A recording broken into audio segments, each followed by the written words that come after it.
Berjumpa kembali dengan saya Sam, teolog Protestan Karismatik di BFM Channel ini, atau sekarang dengan nama Morning Star Ministry MSM Channel. Kiranya kasih karunia dan damai sejahtera dari Allah Bapa dan Tuhan kita Yesus Kristus dan persekutuan Roh Kudus menyertai kita sekalian. Pada kesempatan ini saya ingin berbagi kepada Bapak Ibu dan saudaraku pendengar setia channel ini tentang satu topik yang sudah cukup lama sebenarnya sempat viral, yaitu menjawab hoax Irena Handono. Yesus dilantik menjadi Tuhan dalam konsili Nicea. Ya. Yesus dilantik menjadi Tuhan dalam konsili Nicea atau Nikea. Ya. Saya mulai dengan opening statement saya. Frase Jesus Christ is the Lord berasal dari frase Yunani kurios, Iosos Christos. Dalam Filipi 2 ayat 11 menjadi tema pembahasan hari ini. Yesus Kristus adalah Tuhan sekaligus menanggapi hoax Irena Handono bahwa Yesus Kristus dilantik sebagai Tuhan melalui atau di konsili Nikea. Nah, dalam Filipi 2 ayat 11 ini ya, kurios Yesus Kristus atau Yesus Kristus adalah Tuhan, sebutan ini merupakan paling karakteristik bagi Yesus ya. Dan Yesus Kristus adalah Tuhan atau kurios ya. Ini merupakan sebutan yang paling banyak diberikan kepada Yesus dalam Perjanjian Baru. Bukan hanya kita temukan dalam surat-surat Paulus, melainkan secara meluas dalam kekristenan non-Yahudi. Nah, pengakuan Yesus Kristus adalah Tuhan merupakan hal yang sangat lazim dalam gereja mula-mula di Perjanjian Baru. Sebagai contoh misalnya dalam Roma 10 ayat 9 dikatakan, sebab jika kamu mengaku dengan mulutmu bahwa Yesus adalah Tuhan dan percaya dalam hatimu bahwa Allah telah membangkitkan dia dari antara orang mati, maka kamu akan diselamatkan. Nah, itu sebabnya ungkapan seperti Tuhan kita Yesus Kristus disebutkan 28 kali dalam Perjanjian Baru, Tuhan Yesus kita 9 kali, Yesus Kristus Tuhan kita 3 kali, dapat kita temukan dalam Perjanjian Baru. Suatu saat, perhatikan baik, menurut Alkitab, bahkan suatu saat menurut Alkitab, bahwa berdasarkan kehendak kedaulatannya, kekuasaannya, maka setiap lidah akan mengaku bahwa Yesus Kristus adalah Tuhan bagi kemuliaan Allah Bapa. Jesus Christ is Lord. Kan itulah pernyataan Irena Handono, seorang Isalok mualaf, bahwa Yesus dilantik sebagai Tuhan oleh Kaisar Konstantin pada konsili Nikea pada tahun 325 Masehi. Ada pernyataan yang salah. Kenapa saya katakan salah? Karena pernyataan itu didasarkan atas fakta sejarah yang tidak valid. Tidak benar. Ini adalah kebohongan dan upaya penyelewengan fakta sejarah yang didasarkan atas novel The Da Vinci Code yang terbit di tahun 2003, karya Don Brown, seorang novelis asal Amerika. Perlu diketahui, keyakinan Kristen bahwa Yesus Kristus adalah Tuhan bukan hanya karena telah diteguhkan dalam pengakuan iman Nikea, atau pengakuan iman Konstantinopel, ataupun pengakuan iman Kalsedon. Melainkan karena Allah menyatakannya di dalam Alkitab, di mana Alkitab mengajarkannya. Jadi seandainya tidak ada konsili Nikea sekalipun, pengakuan bahwa Yesus Kristus adalah Tuhan tetap ada dan sama sekali tidak akan berubah dengan ataupun tanpa konsili Nikea. Dengan kata lain, konsili Nikea pada tahun 320 Masehi dan konsili-konsili lain seperti konsili Konstantinopel 381 Masehi dan konsili Kalsedon 451 Masehi tidak membuat atau tidak menciptakan sama sekali ketuhanan Yesus sebagaimana yang dituduhkan oleh Irena Handono dan oleh para Isalok lainnya. Tetapi ketahuilah, konsili-konsili tersebut hanya meneguhkan kembali kebenaran Alkitab yang diakui oleh para rasul dan gereja mula-mula, bahwa Yesus Kristus adalah Tuhan. Itu. Di bab 55 buku The Da Vinci Code, pengajar bahasa Inggris, the novelis Don Brown menyajikan dialog Sophie Neveu dan Robert Langdon dengan Sir Lake Tabing terkait tugas investigasi mereka sebagai detektif atas kasus pembunuhan Jacques Sauner, seorang kurator museum Louvre di Paris. Sir Lake Tabing dalam novel tersebut adalah seorang sejarawan kerajaan Inggris. Di dalam pembicaraannya, Sir Tabing menjelaskan bahwa Kaisar Konstantin mengadakan pertemuan oikumenikal yang dikenal sebagai Konsili Nikea. Pada konsili tersebut banyak aspek untuk memperkuat tradisi kekristenan diperdebatkan dan dipilih. Di antaranya adalah penetapan keilahian Yesus. Lalu konsili Nikea menurut novel tersebut, Kaisar Konstantin mengubah Yesus dari seorang manusia biasa menjadi Allah. Saudara bisa lihat di buku The Da Vinci Code. Nah, kelihatannya berdasarkan novel seperti inilah Irana Handono membangun asumsinya bahwa Yesus Kristus dilantik menjadi Tuhan oleh Kaisar Konstantin dalam konsili Nikea pada tahun 304. Tentu saja pernyataan tersebut salah, wrong, dan misleading, menyesatkan. Karena dibangun di atas pemahaman dan kebohongan, kepalsuan berita.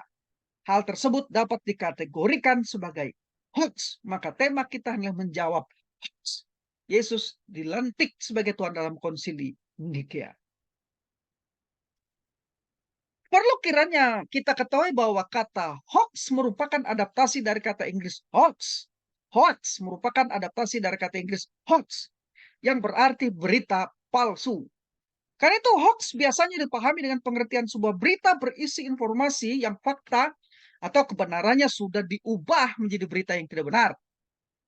Informasi dari fakta yang telah diubah tersebut dibuat untuk menutup-nutupi informasi yang sebenarnya. Hoax merupakan upaya untuk memutarbalikkan fakta. Fakta tersebut akan diganti dengan informasi-informasi yang meyakinkan tetapi tidak dapat diverifikasi kebenarannya.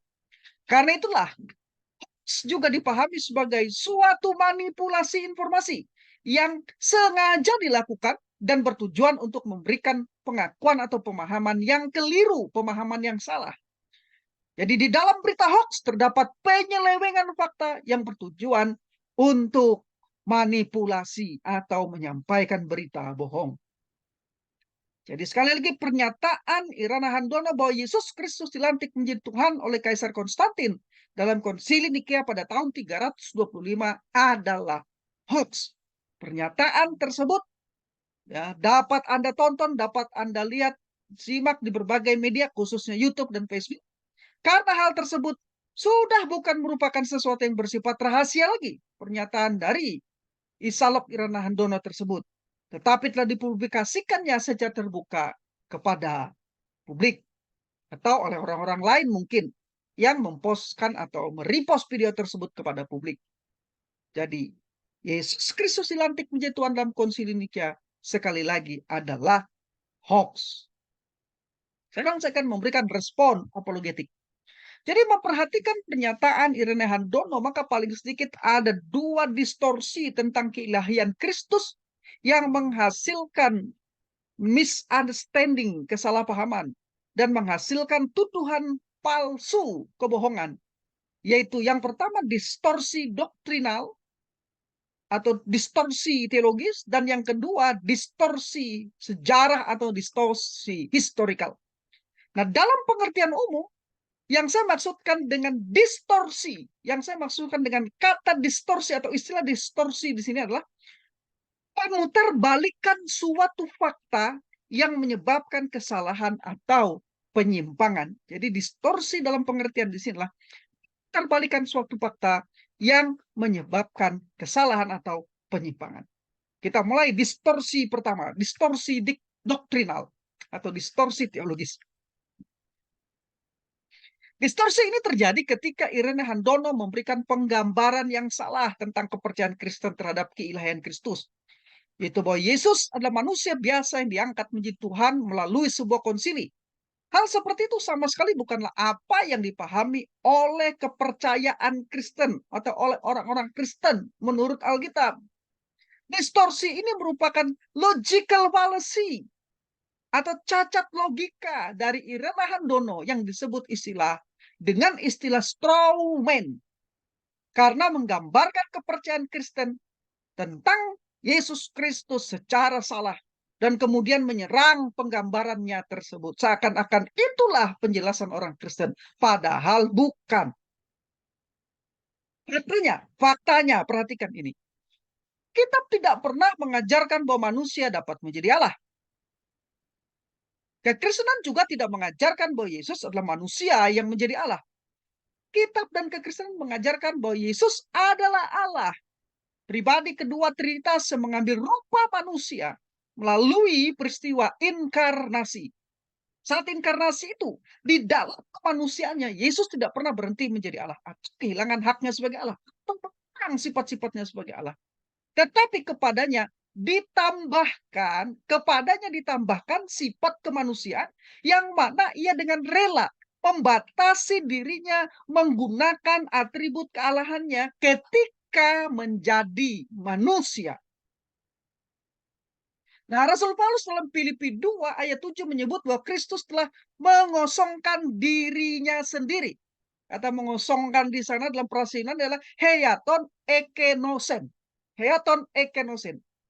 Kita mengajarkan bahwa ketika mengosongkan dirinya, heaton ekenosen tersebut, Kristus tidak pernah melepaskan atau menanggalkan keilahiannya. Dan tidak pernah ia berhenti menjadi Allah. Tetapi melalui inkarnasinya itu, ia menerima penambahan sifat kemanusiaan secara permanen. Sehingga Yesus memiliki dua sifat atau dua natur yang tidak saling menghilangkan, yaitu sifat manusia dan sifat ilahi yang menyatu di dalam pribadi Kristus. Rasul Paulus secara gamblang menjelaskan hakikat inkarnasi Kristus dalam Filipi 2 ayat 6 sampai 11. Dikatakan demikian tertulis, mulai dari ayat 6 Filipi 2. Yang walaupun dalam rupa Allah, tidak menganggap kesetaraan dengan Allah itu sebagai milik yang harus dipertahankan, melainkan telah mengosongkan dirinya sendiri dan mengambil rupa seorang hamba dan menjadi sama dengan manusia. Dan dalam keadaan sebagai manusia, ia telah merendahkan dirinya dan taat sampai mati, bahkan sampai mati di kayu salib. Itulah sebabnya Allah sangat meninggikan dia dan mengaruniakan kepadanya nama di atas segala nama, supaya dalam nama Yesus bertekuk lutut segala yang ada di langit dan yang ada di atas bumi dan yang ada di bawah bumi, dan segala lidah mengaku Yesus adalah Tuhan bagi kemuliaan Allah Bapa. Nah, ini perlu diketahui bahwa teks Filipi 2 ayat 6 sampai 11 ini dikenali dengan istilah Carmen Christi, yaitu himne atau nyanyian Kristen purba tentang Kristus. Saudara bisa lihat juga himne ini dalam Kolose 1 ayat 15 sampai 20. Nah, himne yang berisi syair pujian tentang Kristus ini ditulis oleh Rasul Paulus sendiri. Isi himne ini merupakan informasi yang berharga mengenai pandangan jemaat Kristen perdana tentang Kristus yang terdapat dalam bentuk-bentuk ibadah Kristen awal. Ini memperlihatkan kesatuan yang mendasar antara Rasul Paulus dengan orang-orang Kristen sejamannya dan juga kepada orang-orang Kristen secara khusus di dalam surat Filipi ini. Dalam hal iman Kristen yang paling mendasar, ini disebut sebagai high kristologi atau kristologi tinggi. Dengan kata lain, di dalam ayat-ayat ini, melalui nyanyian pujian tersebut, Rasul Paulus dan jemaat mula-mula secara tegas mengakui Yesus adalah Tuhan atau kurios. Dengan mengutip epigram atau peribahasa yang mengandung paradoks dari Yesus. Siapa yang merendahkan diri akan ditinggikan, maka himne tersebut menggambarkan tentang dalamnya perendahan yang Yesus alami dalam inkarnasinya. Dikatakan ia telah merendahkan dirinya dan taat sampai mati, bahkan sampai mati di kayu salib. Dan betapa tingginya Allah Bapa meninggikan dia sebagai konsekuensi dari dari apa yang sudah dilakukan oleh Islam perendahan itu dengan memberinya nama di atas segala nama, di atas semua yang lain, sehingga dalam nama Yesus bertekuk lutut segala yang ada dan segala lidah mengaku dia sebagai kurios Tuhan. Dengan demikian, Carmen Christi atau himne Kristus tersebut dapat dibagi menjadi dua bagian, yaitu satu mengisahkan tentang perendahan Kristus, Filipi 2 ayat 6 sampai 8, dan yang kedua mengisahkan tentang peninggian Kristus, Filipi 2 ayat 9 sampai 11. Nah, karena teks ini merupakan salah satu teks paling penting atau teks kunci, ya, key teks mengenai ajaran tentang pribadi Kristus, maka saya akan menjelaskan secara ringkas, ya, tetapi berupaya agar tuntas dari aspek teologis biblikal untuk teks ini. Yang pertama, perendahan Kristus. Jelas dalam Filipi 2 ayat 6-8 melalui ungkapan Rasul Paulus yang menyatakan bahwa Kristus telah mengosongkan dirinya sendiri. Di sini Rasul Paulus secara gamblang menjelaskan hakikat inkarnasi Kristus, di mana dikatakan bahwa Kristus hos en morpeteo huparkon, yaitu yang walaupun dalam rupa Allah tidak menganggap kesetaraan dengan Allah sebagai sesuatu yang harus dieksploitasi. Harpak egesato tu enai isateo, melainkan telah mengosongkan dirinya sendiri, eaton ekenosen, mengambil rupa seorang hamba, morpen dolo labon, dalam keadaan menjadi sama dengan manusia, hen homoati antropon genomenos, dan dalam wujud sebagai manusia, kai skemati aureteis hos anthropos, ia telah merendahkan dirinya sendiri, etapei nosen heaton, dan taat sampai mati, hupekos tanatou mekri, yaitu kematian di kayu salib, tanatou de staurou. Jadi jelas di sini bahwa Rasul Paulus menyatakan bahwa Kristus setara dengan Allah dan tidak pernah berhenti menjadi Allah saat inkarnasi. Karena itu ketika Rasul Paulus menyatakan bahwa Kristus mengosongkan dirinya sendiri, maka di sini yang Rasul Paulus maksudkan bukanlah bahwa ia mengosongkan dirinya dari morpeteo. Ya, dia tidak mengosongkan dirinya dari morpeteo, tetapi mengosongkan dirinya dari enai isateo, atau dari kesetaraannya dengan Allah saat inkarnasi. Artinya Yesus ketika berinkarnasi tak pernah mencari keuntungan dengan mengeksploitasi, atau kata Yunani itu harpakos, kesetaraannya dengan Allah. Sudah dia miliki sebelum dia berinkarnasi. Karena itu prase enai isateo lebih tepat diterjemahkan seperti ini. Dia, yaitu Kristus, tidak menganggap kesetaraan dengan Allah sebagai sesuatu yang harus dipertahankan untuk keuntungannya sendiri. Jadi Kristus yang setara dengan Allah tetap berada dalam rupa Allah, morpeteo, saat inkarnasinya. Tetapi ia dengan rela mengambil bagi dirinya rupa seorang hamba, dololabon, dengan mengambil natur kemanusiaan bagi dirinya, sehingga berkeadaan atau skematis sebagai manusia. Dengan demikian, pengosongan diri dari Kristus itu bukan dalam pengertian kehilangan keilahiannya, tetapi penambahan kemanusiaannya. Di sini Rasul Paulus menggunakan bahasa paradoks dengan menggambarkan pengosongan diri Yesus dengan pengertian penambahan. Referensi pada kata doulos atau hamba mungkin merupakan gema yang mengacu secara langsung pada hamba yang menderita dalam Yesaya 53. Dengan demikian jelas di sini Rasul Paulus menyatakan bahwa Kristus setara dengan Allah dan tidak pernah berhenti menjadi Allah saat inkarnasinya. Bagi anak Allah itu Kristus, perendah dirian atau perendahan seperti yang dinyatakan dalam Filipi 2 ayat 8, tidak berhenti dengan inkarnasi. Tetapi bahkan di dalam inkarnasi itu, ia memilih dan bersedia menjalani penderitaan kematian demi orang-orang lain. Ya, dia tidak hanya setuju untuk mati, tetapi juga menunjukkan dirinya pada kematian yang hina, paling rendah, dan sangat menyakitkan dalam dunia Yunani Romawi, yaitu kematian di kayu salib. Inilah benang merah dari proses pengosongan diri sendiri Kristus yang harus dipahami dengan benar. Ya, tapi sayangnya banyak orang Kristen kurang memahami ini. Dan dengan penjelasan ini saya berharap saudara bisa memahami ini.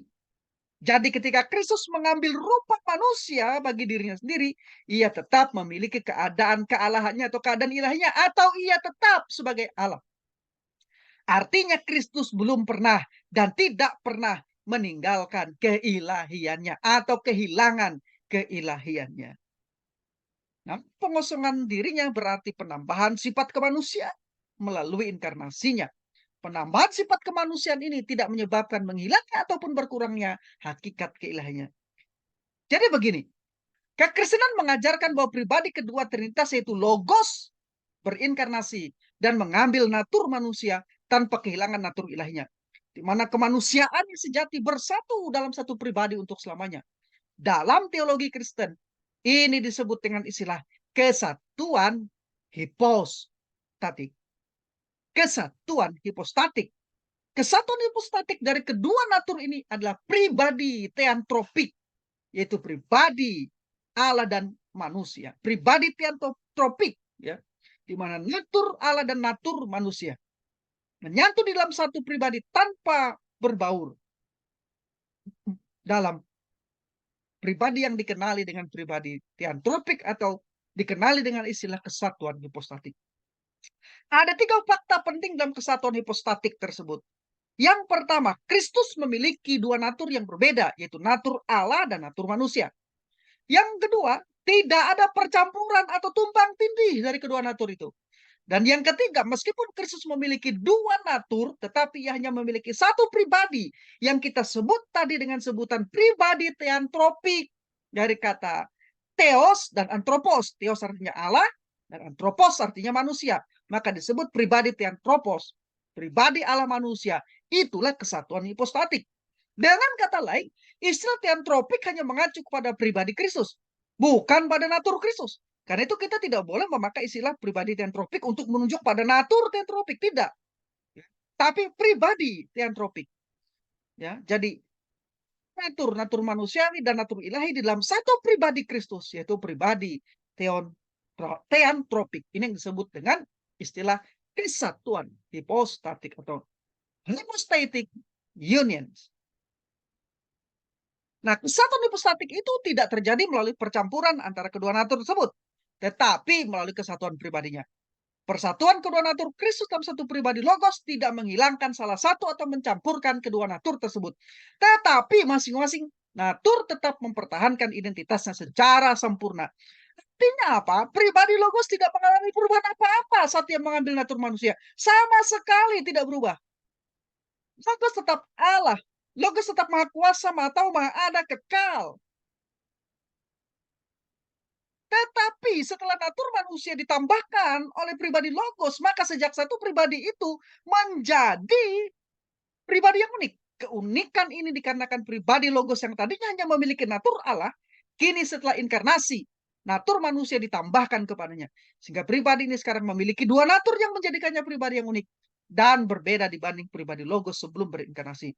Namun sekali lagi, perhatikan ini sekali lagi, perbedaan atau keunikan itu bukanlah perubahan dalam diri pribadi logos sebagai Allah. Karena Allah tidak mungkin berubah. Tetapi perbedaan atau keunikan tersebut harus dipahami sebagai suatu perubahan dalam pengertian bahwa pribadi itu sekarang memiliki 2 natur, natur ilahi dan natur manusiawi. Dengan memahami ini, kita mengetahui bahwa objek dari penyembahan dan ibadah kita adalah pribadi teantropik itu. Dan bukanlah natur kemanusiaan Kristus. Tetapi dasar yang di atasnya kita menyembah dan beribadah kepadanya adalah pribadi logos itu sendiri. Jadi kita tidak menyembah kemanusiaan, tapi kita menyembah pribadi logos. Dia adalah Allah. Sekarang yang kedua dari Filipi 2 ayat 9 sampai 11 bagian kedua tentang peninggian Kristus. Rasul Paulus dalam Filipi 2 ayat 9 sampai 11 jelas terlihat berbicara mengajarkan tentang peninggian Kristus. Ia menegaskan bahwa Kristus ditinggikan sebagai Tuhan karena kerendah hatiannya. Kristus inkarnasinya atau tentu saja memerintah bersama Bapa secara kekal, ada bersama dengan Bapa secara kekal.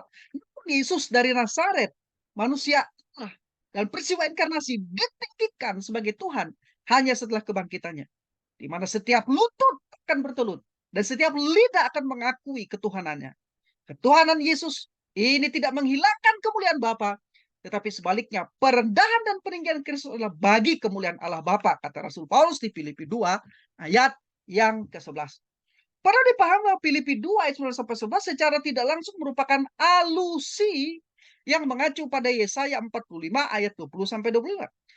Dalam Yesaya ini melibatkan polemik menentang penyembahan berhala dan menekankan dengan tegas bahwa Allah Israel adalah satu-satunya Allah yang sejati. Tidak ada yang lain. Tidak ada Allah selain daripadaku. Yesaya 45 ayat 21 sampai ayat yang ke-22. Nah, kemudian Yahweh menyatakan di dalam Yesaya 45 ayat 23 itu, demi aku sendiri, aku telah bersumpah dari mulutku, telah keluar kebenaran, suatu firman yang tidak dapat ditarik kembali. Dan semua orang akan bertekuk lutut di hadapanku dan akan bersumpah setia. Nah, alusi atau acuan secara tidak langsung pada Yesaya dalam Filipi 2 ayat 10 itu terlihat jelas, ya. Nah, jika menyatukan tema-tema tersebut, kita akan lihat sesuatu yang menakjubkan, di mana Rasul Paulus mengaku bersama Yesus bahwa hanya ada satu Allah.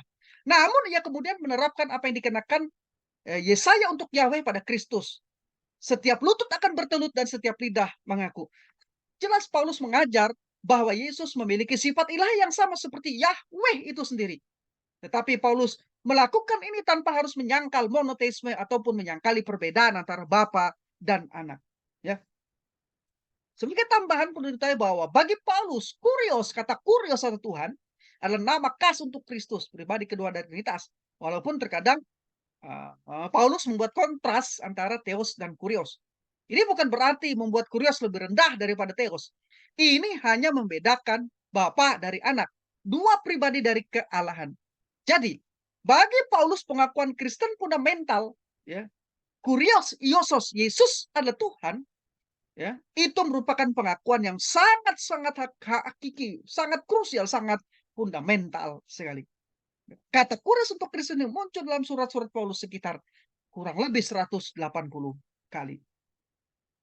Sekarang kita lihat, jadi jelas penjelasan janjian baru dari aspek doktrinal, ya, bahwa jauh sebelum konsili Nikea pada tahun 325, Yesus di dalam gereja mula-mula dan di dalam perjanjian baru dikenal, disebut, disembah, dan ditinggikan sebagai Tuhan. Nah, sekarang distorsi yang kedua, distorsi historik. Pernyataan Irana Handono bahwa Yesus dilantik menjadi Tuhan pada konsili Nikea pada tahun 325 Masehi adalah pernyataan yang tidak didasarkan atas fakta sejarah yang valid, tetapi merupakan pernyataan yang berisi kebohongan dan upaya penyelewengan fakta sejarah. Ini adalah kesalahan dalam interpretasi historis. Kesalahan seperti ini bisa terjadi karena dua hal. Satu, subjektivitas atau kesengajaan. Dua, sumber informasi sejarah tidak valid. Nah, dalam hal ini saya memperhatikan kemungkinan besar pernyataan Irana Handono itu bukan hanya bersumber dari informasi yang tidak valid, tapi memang ada faktor unsur kesengajaan. Nah, karena fakta historisnya, konsili Nikea pada tahun 325, konsili Konstantinopel pada tahun 381 Masehi, dan konsili Chalcedon pada tahun 451 Masehi tidak pernah bertujuan untuk membuat atau menciptakan ketuhanan Yesus. Tetapi konsili-konsili tersebut hanya meneguhkan kembali kebenaran Alkitab tentang keilahian Kristus yang diakui oleh para rasul dan gereja mula-mula dalam menentang ajaran Arianisme yang menolak kekekalan Kristus. Nah, secara historis dari abad ke abad gereja terus diperhadapkan pada orang-orang yang mengklaim dirinya Kristen tetapi menyangkali atau menyelewengkan ajaran tentang Yesus Kristus. Bidat Bionisme misalnya yang muncul dan berkembang pada abad kedua dan ketiga menolak keilahian Kristus serta menyatakan bahwa Yesus hanyalah manusia biasa saja. Namun serangan yang paling hebat terhadap keilahian Kristus datang dari Arius yang berasal dari Alexandria di abad keempat hingga abad kelima. Bidat Arianisme memang mengakui praeksistensi Kristus, namun menolak kekekalannya. Bidat Arianisme menyatakan bahwa Yesus hanyalah salah satu subordinasi dari Allah. Nah, Arius menentang konsep homoousios, yaitu kesatuan atau kesetaraan hakikat Bapa dan Anak. Sebaliknya Arius mengajarkan konsep homoousios, yaitu zat anak yang mirip menyerupai Bapa. Jadi homoousios itu menunjukkan bahwa dan anak itu sama, tapi homoousios ya menunjukkan bahwa anak hanya mirip menyerupai Bapa. Jadi hanya terletak pada perbedaan satu huruf I. Dalam bahasa Yunani ini sangat krusial tapi memberi makna yang sangat berbeda antara substansi yang sama dan substansi yang mirip. Jadi Arianisme mengajarkan bahwa hakikat Kristus tidak sama dengan hakikat Bapa. Mereka mengajarkan Kristus tidak setara dengan Bapa karena ia bukan pribadi yang kekal, karena ia dilahirkan atau diciptakan oleh Bapa atau subordinate. Nah, sementara itu bidat sosianisme, ya, sosianisme walaupun mengikuti Arianisme, tetapi melampaui Arianisme dalam penyangkalannya tentang preeksistensi anak dan menganggap anak hanya seorang manusia. Di masa kini, Unitarianisme dan Saksi Yehova adalah ajaran-ajaran yang yang menganut pandangan mirip dengan Arianisme dengan tidak mengakui kekekalan dan keilahian Kristus. Karena itulah untuk melawan ajaran Arianisme, maka bapak-bapak gereja Athanasius dan bapak-bapak gereja lainnya kurang lebih pada waktu itu berkumpul 18 orang, ada yang mengatakan 300, dan mengatakan 306, dan mengatakan 318, melakukan apologia atau pembelaan iman sesuai dengan ajaran Alkitab yang pada akhirnya melahirkan beberapa konsili bapak-bapak gereja. Jadi konsili Nikea itu maksud saya dihadiri kurang lebih 300 peserta, lebih dari 300 peserta. Karena data ada menyebutkan 306, ada juga menyebutkan 318. Konsili Nikea di tahun 325 Masehi. Konsili ini, ya, konsili pertama ini yang terkait dengan polemik tentang keilahian Kristus, ya, menegaskan dalam konsili ini bahwa pribadi Yesus Kristus adalah Allah yang total utuh dan manusia yang total utuh. Di mana dalam konsili yang dihadiri sekitar 300 pemimpin gereja, termasuk Athanasius, ya, dan terus disepakati keputusan bahwa Kristus adalah homoousios yang memiliki substansi yang sehakikat dan setara dengan Allah Bapa. Dari lebih dari 300 peserta yang hadir, hanya Harius dan seorang lainnya tidak menandatangani hasil keputusan tersebut. Dan dia tetap mempertahankan ajarannya yang sumbang miring bahwa Yesus itu homoousios atau hanya substansi yang mirip dengan Allah Bapa. Karena itu tidak sehakikat dan sederajat katanya. Hasil keputusan tersebut disahkan oleh Kaisar Konstantin. Kemudian dilanjutkan dengan Konsili Konstantinopel yang hanya mengulangi penegasan Konsili Nikea yang meyakinkan bahwa pribadi Yesus Kristus adalah 100% Allah dan 100% manusia. Dilanjutkan lagi pada tahun 451 Masehi, Konsili Kalsedon. Konsili Kalsedon ini menegaskan kembali hubungan antara keilahian Kristus dan kemanusiaan Kristus yang menghasilkan rumusan dalam 3 pokok pikiran, yaitu 1. Mengesahkan kembali keputusan Konsili Nikea yang menetapkan bahwa Yesus memiliki 2 sifat, yaitu 2 sifat atau natur, itu sifat Allah dan sifat manusia. Namun ia hanya memiliki pribadi tunggal atau kita kenali tadi sebagai pribadi hipostatik. 2. Ya, menerima argumentasi kristologi Cyrillus dan Leo yang menyebut bahwa Maria adalah Theotokos, artinya sebagai ibu dari Allah, anak yang berinkarnasi dalam manusia sejati. Kristus yang memiliki sifat Allah dan sifat manusia adalah pribadi kedua dari Allah Tritunggal. Ia sehakikat dengan Bapa dan sifat kemanusiaan seperti sifat manusia alami, namun tidak berdosa. Dan yang ketiga, merumuskan konsep kristologi yang baku dan alkitabiah, yakni bahwa kedua sifat Yesus menyatu dalam satu pribadi Kristus. Kedua sifat itu tidak saling melebur atau bercampur, juga tidak berubah dan tidak saling menghilangkan sifat yang satu dengan yang lain. Bahkan masing-masing sifat tidak terpisah satu sama lain. Dengan demikian Kristus memiliki satu pribadi dan 2 sifat, yaitu sifat Allah dan sifat manusiawi. Nah, jadi berdasarkan penjelasan di atas dapat disimpulkan, ya, bahwa tidak ada sama sekali tidak ada indikasi bahwa Kaisar Konstantin melantik Yesus menjadi Tuhan dalam Konsili Nikea tahun 325 Masehi itu, seperti yang ditentukan oleh Irene Handono. Tetapi Kaisar Konstantin hanya mengesahkan keputusan hasil konsili. Para pemimpin gereja yang kurang lebih 300 orang itu berkumpul hanya meneguhkan ketuhanan Yesus, di mana ketuhanan Yesus itu telah diakui, diimani, dan diajarkan oleh rasul-rasul dan bapak-bapak gereja lebih dari 250 tahun sebelum konsili Nikea dilaksanakan. Itu fakta sejarahnya. Dengan demikian, pernyataan Irana Handono dari aspek sejarah jelas bahwa Yesus dilantik sebagai Tuhan dalam konsili Nikea.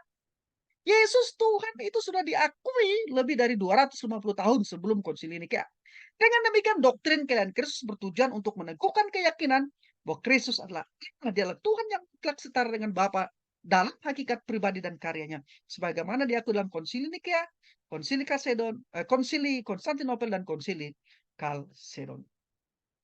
Nah, jadi itu tadi ada 2 distorsi dari pernyataan Irene Handono, yaitu distorsi doktrinal karena dia tidak paham doktrin Kristen sehingga memberikan strawman atau logical fallacy, penggambaran yang salah terhadap iman Kristen tentang keilahian atau ketuhanan Kristus.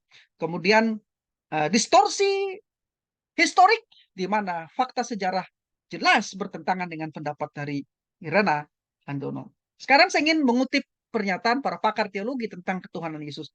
Berdasarkan penjelasan di atas, kita melihat bahwa dari perspektif teologis biblikal, Perjanjian Baru telah memakai sebutan Tuhan untuk Yesus jauh sebelum adanya Konsili Nikea tahun 325 Masehi. Istilah Tuhan merupakan transliterasi dari kata Yunani kurios, artinya Tuhan atau Tuhan.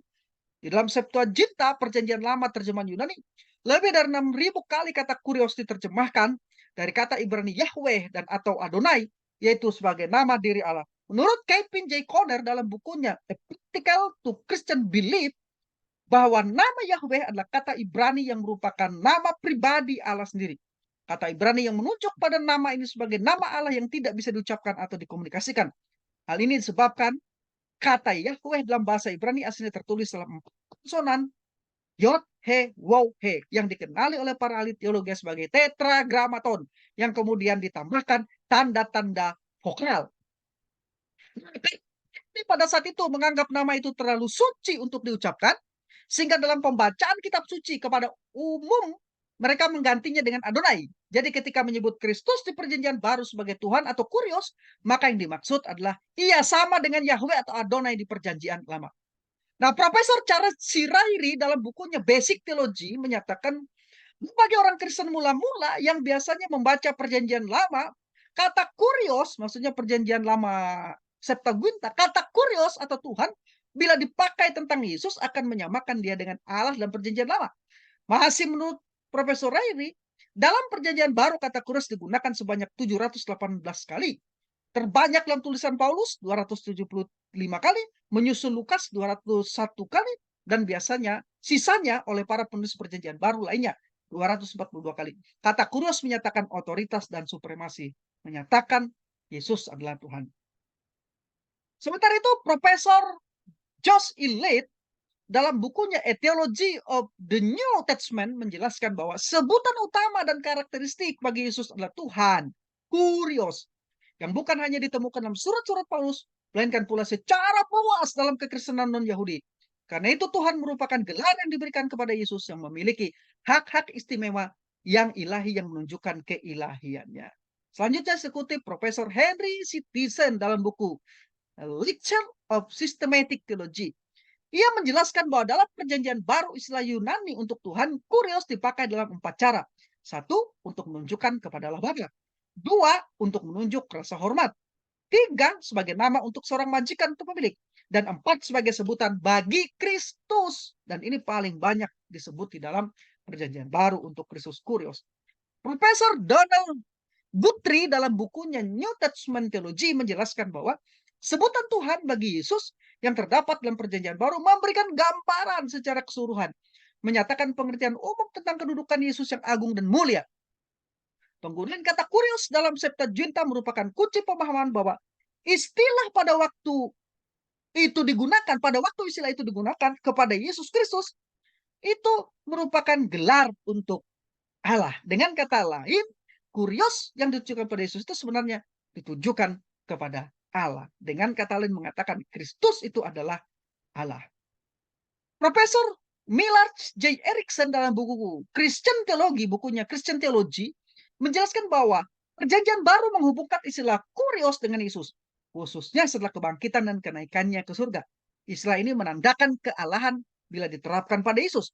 Dan menurut Erickson, bagi orang Yahudi khususnya, istilah kurios ini senantiasa mengacu kesetaraan Kristus dengan Allah Bapa. Selanjutnya saya kutip Profesor Paul Ed dalam bukunya The Moody Handbooks of Theology. Menjelaskan bahwa di dalam Roma 10 ayat 9 dan 13, Rasul Paulus menyebut Yesus sebagai Tuhan yang membawa keselamatan. Di dalam ayat 9, Rasul Paulus menekankan bahwa ini adalah satu pengakuan tentang Yesus sebagai Tuhan. Lalu di ayat 13, Rasul Paulus mengutip dari Yoel 2 ayat 32, di mana ketika ia merujuk pada Yahweh atau Tuhan, maka ia menerapkannya pada Yesus. Hal itu meneguhkan kesetaraan Yesus dengan Yahweh di perjanjian lama. Selanjutnya saya kutip Profesor Thomas R. Schreiner dalam bukunya New Testament Theology menjelaskan bahwa ketika Rasul Paulus menggunakan istilah Tuhan atau kurios dalam tulisan-tulisannya, ia mengacu kepada Yahweh dalam perjanjian lama. Paulus mengenali Tuhan sebagai Yesus Kristus yang secara tidak langsung atau kutipan perjanjian lama jelas menunjuk kepada Yahweh. Itu tadi kutipan-kutipan dari pakar-pakar teologi sistematik dan pakar teologi biblika perjanjian baru. Bahwa Yesus ya adalah Tuhan atau kurios. Nah, sekarang saya ingin berbagi sedikit sebelum saya mengakhiri ini dengan aspek biblika ketuhanan Yesus. Ya. Jadi tidak hanya saya mengutip dari pendapat-pendapat para pakar, tapi juga aspek biblika yang dinyatakan di dalam Alkitab tentang ketuhanan Yesus. Sebagaimana fakta tentang praeksistensi dan kekekalan Kristus merupakan kebenaran mutlak yang tak terbantahkan, demikian juga fakta tentang keilahian yang merupakan kebenaran mutlak yang tak terbantahkan. Kitab suci sangat tegas menyatakan klaim pribadi dari Kristus. Demikian juga kesaksian dari para rasul dan yang lainnya tentang keilahiannya, bahwa Dia adalah Allah. Di sini secara singkat, saya akan menjelaskan aspek biblika ketuhanan Yesus sebagai berikut. 1. Seseorang dapat masuk ke dalam persekutuan gereja hanya melalui percaya akan kebangkitan Kristus dan mengakui ketuhanannya. Mengakui, percaya dalam hati dan mengakui dengan mulut bahwa Yesus adalah Tuhan. Roma 10 ayat 9-10 teksnya. Yang kedua, inti dari pemberitaan Injil para rasul adalah keyakinan dan pengakuan bahwa Yesus adalah Tuhan. Rasul Petrus mengatakan kepada orang-orang Yahudi pada khotbah perdananya di hari Pentakosta demikian. Jadi seluruh kaum Israel harus tahu dengan pasti bahwa Allah telah membuat Yesus yang kamu salibkan itu menjadi Tuhan dan Kristus. Kisah para Rasul 2 ayat yang ke-36. Rasul Paulus juga menyatakan sebab jika kamu mengaku dengan mulutmu bahwa Yesus adalah Tuhan dan percaya dalam hatimu bahwa Allah telah membangkitkan Dia dari antara orang mati, maka kamu akan diselamatkan. Selanjutnya Paulus mengatakan, karena itu aku mau meyakinkan kamu bahwa tidak ada seorang pun yang berkata-kata oleh Roh Allah dapat berkata terkutuklah Yesus dan tidak seorang pun yang dapat mengaku Yesus adalah Tuhan selain oleh Roh Kudus. 1 Korintus 12 ayat 3. Nah, kemudian yang keempat, semua pengakuan para rasul dan murid Yesus itu mengkonfirmasi pengakuan Yesus sendiri bahwa Ia adalah Tuhan. Ketika Ia mengatakan, kamu menyebut aku guru dan Tuhan. Katamu itu tepat, sebab memang akulah guru dan Tuhan. Jadi jikalau aku membasuh kakimu, aku yang adalah Tuhan dan gurumu, maka kamu pun wajib saling membasuh kakimu. Jadi ada banyak tuduhan orang mengatakan bahwa Yesus tidak pernah mengakui dirinya Tuhan. Di ayat ini Yohanes pasal 13 14 ayat 13 dan 14, Yohanes 13 13 14 jelas-jelas Yesus mengakui bahwa Dia adalah Tuhan. Jadi di dalam ayat ini Yesus sendiri mengakui bahwa Ia adalah Kurios atau Tuhan atau yang dikenal dengan Yahweh atau Adonai dalam perjanjian lama. Ya. Jadi Yesus adalah Kurios, Dia adalah Yahweh atau Adonai di dalam perjanjian lama. Sekarang yang kelima. Sebelum peristiwa kelahirannya dalam inkarnasinya di Lukas 2 ayat 10 sampai 12.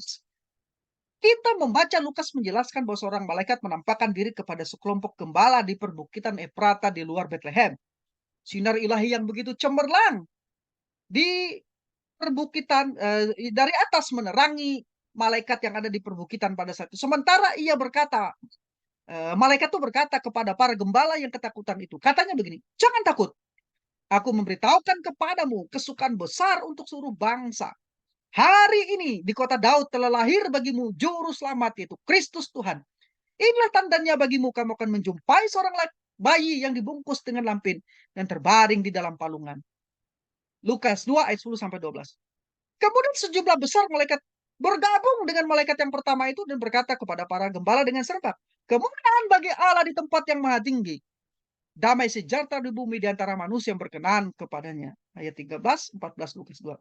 Pesan dari malaikat itu jelas, perhatikan ini. Pesan dari malaikat itu jelas bahwa Yesus adalah Mesias, juru selamat dan Kurios, Tuhan atau Yahweh di dalam perjanjian lama. Jadi kita melihat bahwa di dalam gereja mula-mula kita bisa melihat bahwa seseorang dapat mengakui ketuhanan Yesus Kristus dengan tulus karena digerakkan oleh Roh Kudus. 2, mengakui Yesus sebagai Tuhan merupakan suatu pengalaman pribadi. Dan 3, mengakui Yesus sebagai Tuhan karena telah menerima dengan keyakinan bahwa Yesus Kristus adalah Tuhan. Itu data biblika Alkitab. Dari gereja mula-mula sampai saat ini. Semua orang percaya, orang Kristen mengakui Yesus adalah Tuhan. Bukan karena pengakuan konsili atau diteguhkan di konsili. Baik Nikia, Konstantinopel, ataupun Kalsedon. Tidak sama sekali.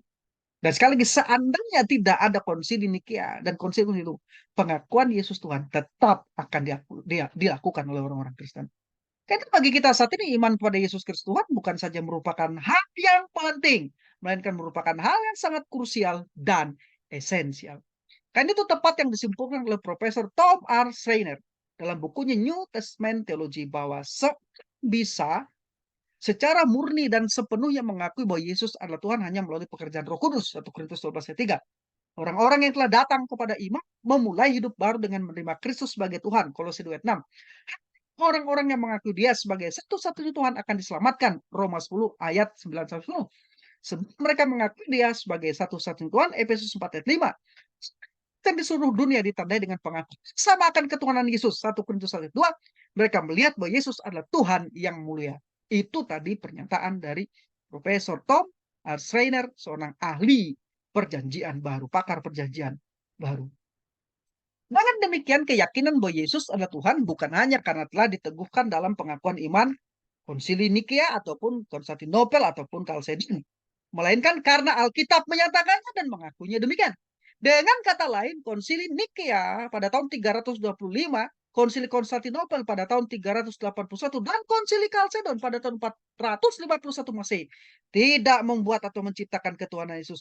Sekali lagi, tidak membuat atau tidak menciptakan ketuhanan Yesus sebagaimana dituduhkan oleh para kritikus, polemikus, Isalok termasuk Irene Handono di atas tadi. Tetapi konsili-konsili tersebut hanya meneguhkan kembali kebenaran Alkitab dan yang diakui oleh para rasul dan gereja mula-mula dalam menentang bidat-bidat dan pengajar-pengajar sesat. Perlu ditegaskan bahwa doktrin kelahiran atau ketuhanan Yesus merupakan kebenaran yang sempurna berdasarkan data-data Alkitab dan fakta historis yang sudah saya paparkan tadi di atas. Sehingga menurut Profesor Millard J. Erickson dalam bukunya Christian Theology, doktrin ketuhanan Yesus merupakan inti iman Kristen yang berlandaskan pada kenyataan bahwa Yesus adalah benar-benar Allah yang menjelma menjadi manusia, atau Allah yang berinkarnasi menjadi manusia. Karena itu, Profesor Paul A. dalam bukunya The Moody Handbooks of Theology mengingatkan bahwa sebuah serangan terhadap keilahian Yesus Kristus merupakan suatu serangan pada dasar atau inti kekristenan. Ketuhanan Yesus, pengakuan ketuhanan Yesus adalah Tuhan, itu adalah iman Kristen yang paling fundamental, paling mendasar. Yang kelima, sebelum yang terakhir atau closing statement saya. Yang terakhir atau closing statement saya. Ada satu peristiwa luar biasa akan terjadi di penghujung zaman atau di akhir zaman yang dicatat oleh Rasul Paulus dalam Filipi 9 ayat 11. Itulah sebabnya Allah sangat meninggikan dia dan mengaruniakan kepadanya nama di atas segala nama, supaya dalam nama Yesus bertekuk lutut segala yang ada di langit dan yang ada di atas bumi dan yang ada di bawah bumi, dan segala lidah mengaku Yesus adalah Tuhan bagi kemuliaan Allah Bapa. Setelah memberikan gambaran yang luar biasa mengenai bagaimana Kristus merendahkan diri dalam ketaatan, sudah saya jelaskan tadi di atas, Filipi 2 ayat 6-8, Rasul Paulus memperingatkan bahwa akan tiba saatnya suatu hari kelak, di mana setiap lutut bertelut dan segala lidah mengaku Yesus Kristus adalah Tuhan. Filipi 2 ayat 10. Menurut Paulus dalam Filipi 2 ayat 9, nama Yesus adalah nama di atas segala nama. Praseinan yang digunakan adalah toonoma, tohu per panonoma, yang dalam bahasa Indonesia diterjemahkan dengan nama di atas segala nama. Yang dimaksud di sini adalah untuk menegaskan bahwa nama Yesus Kristus itu adalah satu-satunya nama yang paling tinggi, paling mulia, paling agung, paling luhur, dan lebih tinggi dari semua makhluk yang ada. Filipi 2 ayat yang ke-10. Ini sesuai seperti yang dideklarasikan oleh Rasul Petrus bahwa hanya nama Yesus saja. Dan di bawah kolong langit ini, kata Rasul Petrus, tidak ada nama lain yang diberikan kepada manusia olehnya kita dapat diselamatkan. Kisah para Rasul 4 ayat yang ke-12. Hanya nama Yesus saja. Itu sebabnya suatu saat setiap makhluk akan bertekuk lutut kepadanya dan mengakui dengan lidah mereka sendiri bahwa Yesus Kristus adalah Tuhan. Nah, di sini menarik untuk memperhatikan kata bertekuk lutut dan mengaku dalam Filipi, dalam yang disampaikan oleh Rasul Paulus dalam Filipi pasal yang kedua tadi. Di sini kata Yunani gonokamtein yang diterjemahkan bertekuk lutut merupakan suatu ungkapan untuk penghormatan yang paling tinggi dan luhur, khususnya kepada Allah. Dalam konteks ini tentunya kepada Kristus, karena dia adalah Tuhan. Sedangkan kata Yunani exomolgestai yang diterjemahkan dengan mengaku, itu merupakan ungkapan yang berarti mengaku dengan suara yang keras dan terbuka di depan publik, di depan umum, sehingga didengar orang lain. Tetapi pengakuan ini dilakukan dengan sukacita, dan ucapan syukur atas dasar pengertian, pemahaman yang benar. Jadi kelak, bukan hanya orang beriman yang akan mengakui bahwa Yesus adalah Tuhan. Bukan hanya orang Kristen yang beriman, yang percaya pada Yesus, yang akan mengakui bahwa Yesus adalah Tuhan. Tetapi juga semua orang yang tidak percaya, yang tidak beriman, yang menolak dia sebagai Tuhan saat ini. Namun sayangnya perbedaan pengakuan dari orang yang tidak percaya itu yang menolak Kristus, menolak Injil, pengakuan itu sudah terlambat nantinya. Semua orang, entah orang beriman ataupun yang tidak beriman, satu hari kelak harus bertekuk lutut kepada Yesus Kristus dan mengakui bahwa dia adalah Tuhan. Ini bukan hanya terjadi pada masa sekarang dan masa kerajaan 1000 tahun. Pemerintahan Kristus di bumi, tetapi juga pada penghakiman akhir yang dilakukan di tahta putih yang besar.